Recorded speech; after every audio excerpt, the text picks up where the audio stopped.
Hello. అరే ఊక phone చేయకురా, ఆఫీస్లో ఉన్నప్పుడు ఊక దమ్ చేయకురా. నీకు వేకెన్సీ ఉన్నప్పుడు నేనే కాల్ బ్యాక్ చేసి చెప్తామమ్మా.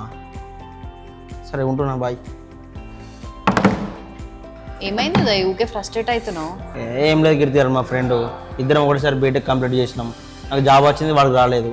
అప్పటి నుంచి మన కంపెనీలో జాబ్ పెట్టి అని టార్చర్ చేస్తుండు, డైలీ ఫోన్ చేస్తుండు. ఏమన్నా ఇంటర్న్షిప్ చేశాడా ఉదయ్? ఏం చేయలేదు కీర్తి గారు, ఎన్నిసార్లు చెప్పినా ఏం లేదు. మరి ఇంటర్న్షిప్ లేకపోతే జాబ్ ఎట్లా వస్తుంది ఉదయ్? అదే కదా కీర్తి గారు, ఏమైనా అంటే డిగ్రీ చేసిన అంటాడు వాడు. పోనీ వాడికి ఏమైనా స్కిల్స్ ఉన్నాయా? స్కిల్లా? వాడు కాలేజీకే సరిగ్గా రాలేదు. డిగ్రీ అనేది ఒక పీస్ ఆఫ్ పేపర్ అయిపోయింది ఉదయ్ ఇప్పుడు. స్కిల్స్ లేకపోతే ఏదైనా కంపెనీ ఇంటర్వ్యూ చెప్పారనుకో, మినిమం ఒక 100 to 300 పీపుల్ అప్లై చేస్తారు. అంతమందిలో నీ ప్రొఫైల్ షార్ట్ లిస్ట్ అవ్వాలి అనేసనంటే నీ ప్రొఫైల్ వాళ్ళకి అట్రాక్టింగ్గా ఉండాలి కదా. అలా ఉండాలి అనేసనంటే గిట్ హబ్ ప్రొఫైలో, పోర్ట్ఫోలియోనో పెట్టాలి.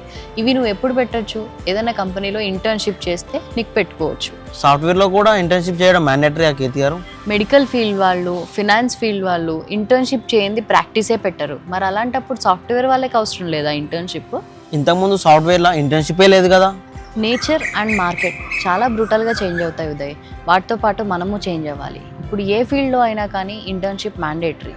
మీ ఫ్రెండ్ని అర్జెంటుగా ఆజా కోడింగ్ ట్యూటర్లో ఇంటర్న్షిప్ చేయమని. సరే కీర్తి గారు, మీరు చెప్పిన తర్వాత ఇంటర్న్షిప్ ఎంత ఇంపార్టెంటో నాకు అర్థమైంది. మా ఫ్రెండ్స్ అందరికీ ఆజా కోడింగ్ ట్యూటర్లో ఇంటర్న్షిప్ జాయిన్ అవ్వమని ప్రతి ఒక్కరికి చెప్తాను.